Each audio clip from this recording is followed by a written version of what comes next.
Hello. Following a devastating fire at the Second Avenue Commons, operators of the homeless shelter share the impact and how they're landing on their feet. And what is the quality of life for those living in Allegheny County? The results are in, and the researcher behind the study is here to explain the story behind the numbers. Plus, as one Pittsburgh art staple marks 50 years, another is making a big move and bringing a new holiday attraction you won't want to miss. So pull up a chair and meet us at the corner. Intersection starts right now.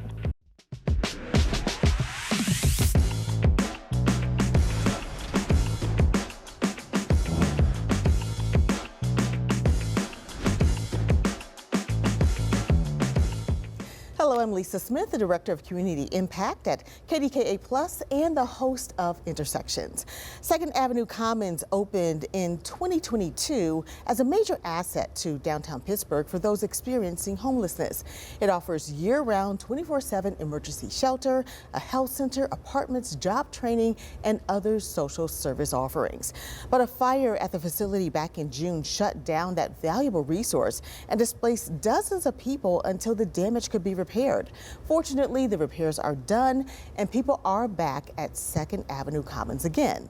So here to tell us how things are going now are Tony Beltran. He is the president and CEO of Pittsburgh Mercy, which operates Second Avenue Commons. And also with us is Wendy Parkin, and she is the senior manager of emergency shelter services. Thank you both for being with us. We appreciate it. Thank you. Thank you, Lisa. Yeah, so Tony, tell us a little bit about just what that day was like when the fire broke out and you guys had to jump into action to take care of the residents there. So it was a challenging day, obviously. Everyone was really traumatized with that. We had to get everyone out of the building, so 100+ people. We had 10 pets at the time, so really evacuating the building. But this time we knew it was real. We could see the smoke, and it was really traumatic. So I think it was very hard.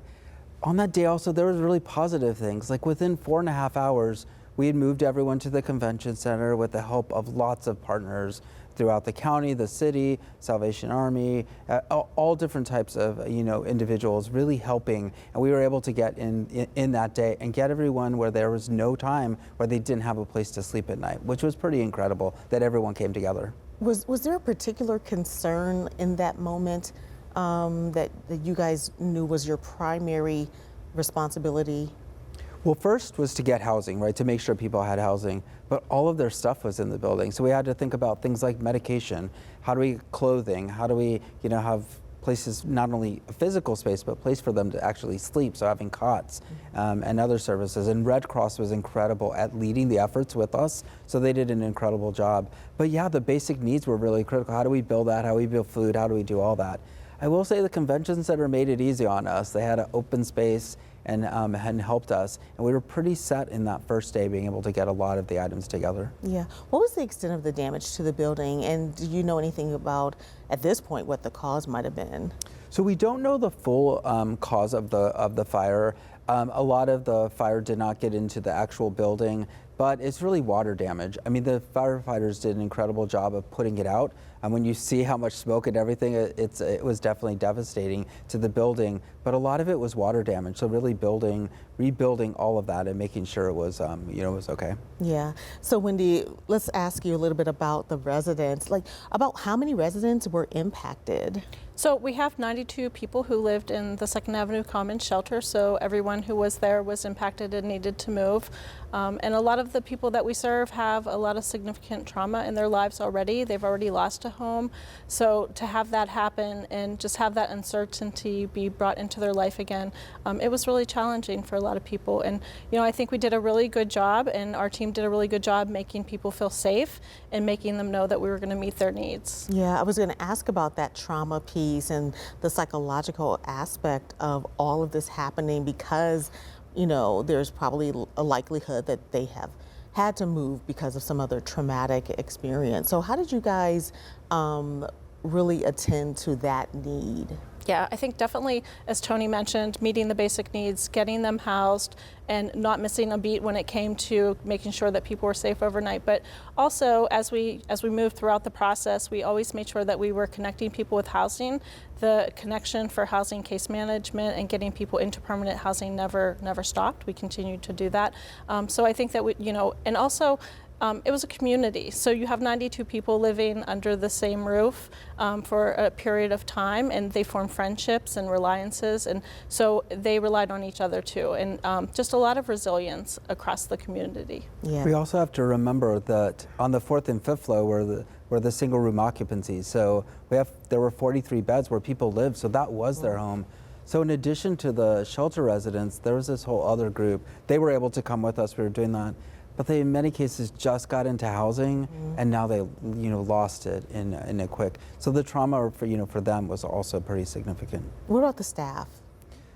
For staff, it was devastating. I mean, most of the staff, they had opened. A lot of them had started with this building. It was a trauma for them. They didn't know how long it was going to be, what was going to happen to our residents. So, and even throughout the whole time where we were in temporary, kind of other locations, it added a lot of stress because the environment wasn't always the easiest when we're in larger spaces. But they're pretty resilient. They were very happy to get back into the space. So I think once we knew there's a date, it's coming, I think people were really happy about that. Yeah.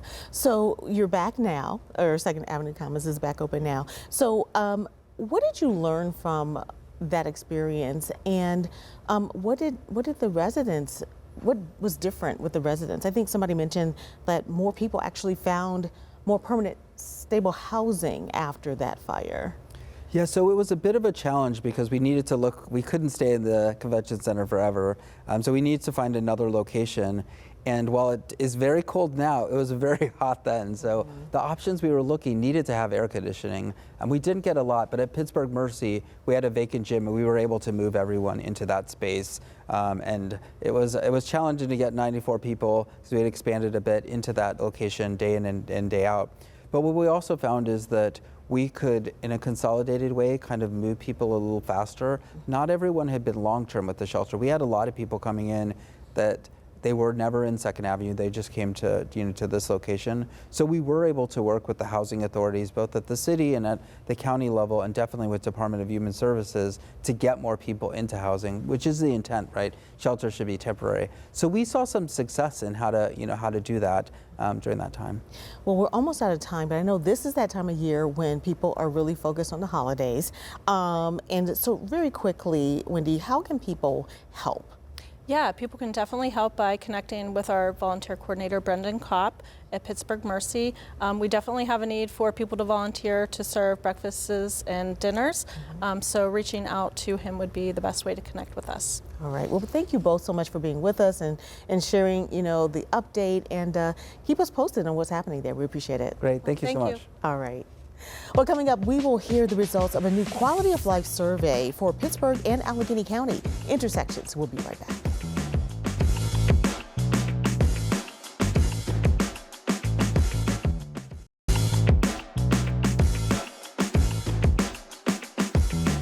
Well, according to a recent survey on the quality of life here in Pittsburgh and Allegheny County, residents believe it's declining. That survey was conducted by the University of Pittsburgh Center on Social and Urban Research. It covered multiple categories like economics, public safety, culture, happiness, the environment, and more. Dr. Sabina Dietrich is the program director for the center, and she joins us now to share more on her findings. Thanks so much for being with us. Thank you, Lisa. Pleasure. Absolutely. So this is so interesting because, you wonder, right, how people are really feeling, and now you have the answer. So tell us, this is the third survey, right? Yes. So what determines how the cadence for that survey? Good, thank you, Lisa. We did our first one in 2011, which was coming out of the Great Recession. And of course, there were a lot of economic trials and tribulations for many people. From that, we did one in 2018 so we could see the differences. There were still differences between residents by race, white and black residents, in terms of quality of life, but some of those differences had reduced. And in general, people had a more optimistic view in 2018 than they had prior to that. So we thought, let's give it a try. Let's see what's happening in the post-pandemic period or early post-pandemic period. Yeah. So I pulled out a few points from the information, and I have a little graphic that shows, but one of the things was a 42% decline in overall quality of life. 80% say that increased inflation is a major impact. People cited mortgage rates and interest, mortgage and rent prices having an impact on their bottom line. And then nearly 25% of city residents say crime is up. Those are just a few things. I know there's much more, but those 4 things that I kind of pulled out, what do those things say to you? Well, of course, inflation's been a huge topic. It's a big part of people's life, and it also affects people different. There's differences. Women were much more likely to say inflation had a very strong impact on them than men, and certainly people of high school education or some college. And interestingly, the mid-age group working people, inflation had a stronger impact than the average respondent in the survey, 35 to 50 and 40 to 50, 65. So people of working age were much more affected. Yeah. Any surprises? I think some of the things on food access and food security, we all saw the videos, the Greater Pittsburgh Food Bank and all the food banks did such incredible work of so many people in need during the pandemic, but it's also pre-pandemic and post-pandemic. 25% of our respondents received food from a service before the pandemic, and after the pandemic, or we want to say but early recovery from it, we still have a third of our residents, particularly again women, Black residents, who have food insecurity and have difficulty buying food on a weekly basis. Yeah.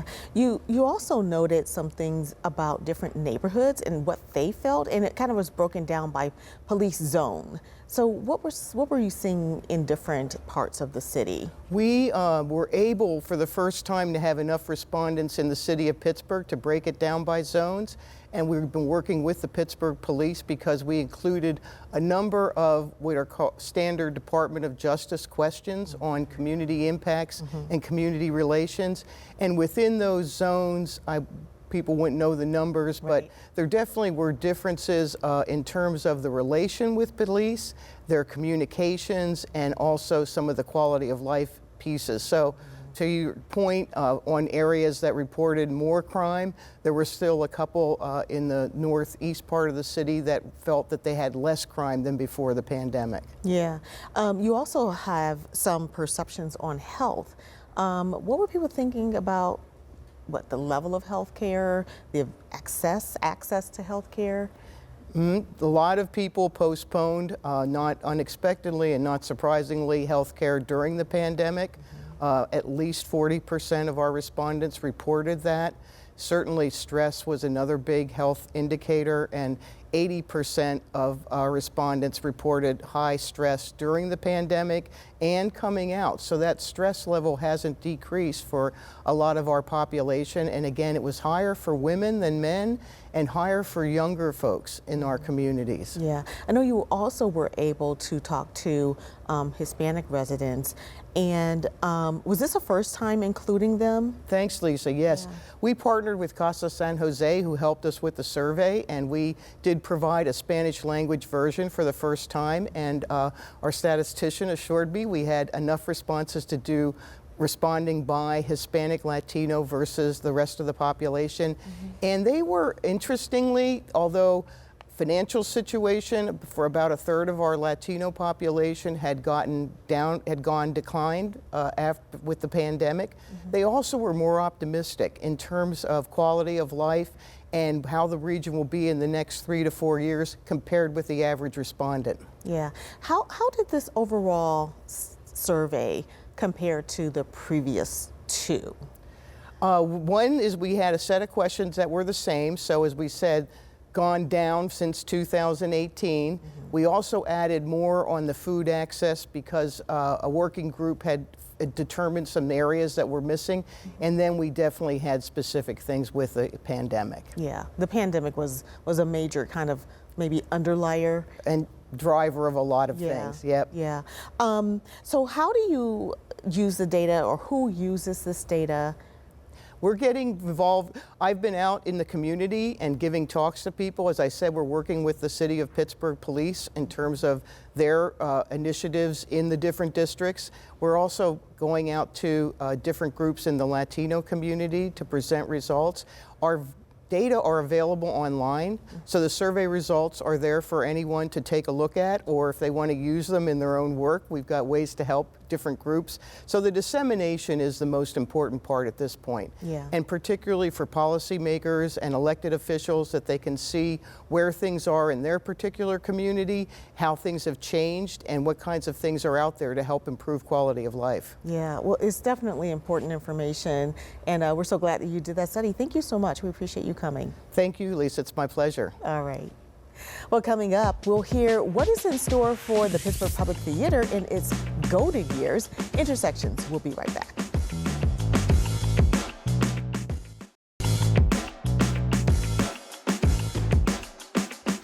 Well, Pittsburgh has a rich cultural scene, especially when it comes to the arts, and they're getting into the holiday spirit. Joining us to share more is Shaunda McDill. She is the managing director at the Pittsburgh Public Theater, which is celebrating its 50th anniversary. She is also the founder and executive producer of the Damascus Theater Collective, which has several upcoming events, including a live nativity event. That sounds special. We're going to get to that. Thanks so much for being here. Thank you for having me. Absolutely. So 50 years for the public. Yes. How do you approach 50 years? Oh my goodness. I approach it by looking back at the first 50 to cast a vision for the next 50. So for me, it was important to just find out the true history of the public, the people who've helped to build it, amplify that, and celebrate, which we often don't have time to do. Yeah, I saw that you have this 50 Voices project. Yes. What is that? It's really an opportunity for people to tell their story. So we're in the middle of a capital campaign, and what I found is many people don't like to talk about maybe the gifts of a campaign, but they like to tell the story and why they're connected to an organization or what made them come to an organization. So as I met people who were at the public from the very first show at the New Hazlitt on the north side and have been patrons for 50 years, I wanted to know why, because that is the secret to how we're going to get more people connected and keep those people engaged. Yeah. So I know that right now, A Christmas Story is on stage. I mean, you can't, like, it's December, you know, right? So what has it been like working with those kids? Oh my goodness. Well, I have to say, because I'm on the administrative side, I just get to hear the laughter and go to my office. But it's always great to have them in the building. They're so rambunctious. And so I'm excited about the experience they're getting in the theater, and they're so poised. You know, you meet them, they're just great actors and actresses at such a young age. So. Yeah. And then we kind of have a list of the rest of the season. Yes. A Christmas Story is on stage now. And then you have something called Trouble in Mind. Oh my goodness. Tell us about that one. Such a great show by Alice Childress. It was originally slated for production in the 50s, so a black female playwright, but the producers felt it was too racially charged at the time, and so it never made a Broadway premiere. But in 2021, it made a premiere at the American Airlines Theater. LaShawn starred in it, and it's all about the this desire to put on a show that's racially charged and talks about how black actors experience theater on stage. It's a play within a play and behind the scenes. And so it's a great show. People should see it. I feel it's a centerpiece of our season, and it's finally getting its just due. It premiered on Broadway in 2021, but that's a long time after the 50s. And so we're excited to bring it to Pittsburgh for the premiere. Nice, nice. And then you also have Who's Afraid of Virginia Woolf. Classic. You know, the public, you got to mix it up there. So, you know, you have the classic tales that we all enjoy, the Shakespeare, and Who's Afraid of Virginia Woolf. So I'm excited about that cast and what they're going to bring in the spring. Yeah, Shakespeare, 12th Night. 12th Night is how we wrap up the season, which was also part of our very first season 50 years ago. But this is a public production. So we're working with Vintage Senior Center, the Bhutanese community. So it will be an interesting 12th Night with residents where we say we center 100 citizens on our stage alongside professional actors. We have a big potluck this Sunday with all of the participants who we've been teaching classes in their communities this whole year. So it's really building long-term relationships with community members, and then they'll be a part of that production in the spring, in June, actually. June. Yeah, 2025. Yes. All right, so Damascus. Yes. tell us a little bit about what is happening with Damascus right now, because that's been Yes. around for a few years as well. It has. I would say we really launched, though, after the Build residency at the August Wilson Center, which was an opportunity for us to kind of hone our mission and vision and what we wanted to do after 2 years. And now we have a studio in the Hill District at the Morgan Lee Arts Center. That's brand new, right? Brand new. Yeah. We just moved in. We're happy to be there and have our own space. And then we'll be doing a live nativity. We'll also be doing a great Bridge Our Town Yes. ball. Bridgerton. Yes, Bridgerton Yes. themed. Yeah. And really excited about that. And then we're also going to hopefully be doing a piece that we saw in Dallas, which is a different take on Othello with a black woman who starts to lead a football team, which in our case is going to be Pittsburgh themed, and kind of the same story but told in a different way. Yeah, I saw that, and that looked really interesting. Going back to the live nativity, is this a first for you guys to do this? Or have No, you done it? we've done it before. We did it one time in conjunction with Baptist Temple Church in Homewood. We did it in the Homewood Coliseum parking lot. Yeah. We had over 400 families come out. We have camels, donkeys, and we tell the story of the birth of Jesus. And so people come through and they're able to get some hot chocolate and just walk through and hear the story of Christmas. Yeah. And so we're excited to do that in the Hill District this year, sometime later. Yeah, and I'm sure the kids love that too. It's really exciting. You get to see animals, and you don't have to go all the way out to a farm. So it's a unique experience. I was terrified at first, but it's been beautiful. Yeah. Just having that nature inside community. And then just going back to Bridge Our Town. Yes. Obviously, you know, we have lots of bridges. Yes. And there's a Bridgerton. So I'm assuming there's like an attire theme, right? Yes. Like you got to come with your You Bridgerton. have to come with your Regency era attire, and you can find it affordably on Amazon. You do not have to spend a lot of money because the show is so popular. There's options, and I've seen other cities try to do it, and it is not easy to pull off. But we have enough time. We're looking forward to May. We'll be at the August Wilson African American Cultural Center, and we've already done a photo shoot. So we'll be releasing some of those photos, and tickets are on sale now, so people don't have to wait. It'll be a lot of fun. Yeah, I was going to say they can go to Damascus.com for more information on all of this. On all of it. Okay, awesome. Thank you so much, Shaunda, for being with us. We appreciate it. I appreciate you. Thank you for this platform. Thank you. No worries. All right. And I'll have my last word when we come back.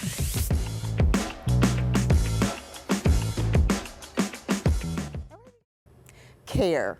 As in, it's the time of year when we show how much we care for the children in our community needing medical care. The 71st annual KDKA Free Care Fund Telethon is coming up later this month. The Free Care Fund at UPMC Children's Hospital of Pittsburgh ensures no child is ever denied medical care. And it's your generous donations year after year that keep that fund going. So mark your calendar for December 19th and join us from 3 until 8 p.m. on KDKA. Thanks for watching. We'll see you next time on Intersections.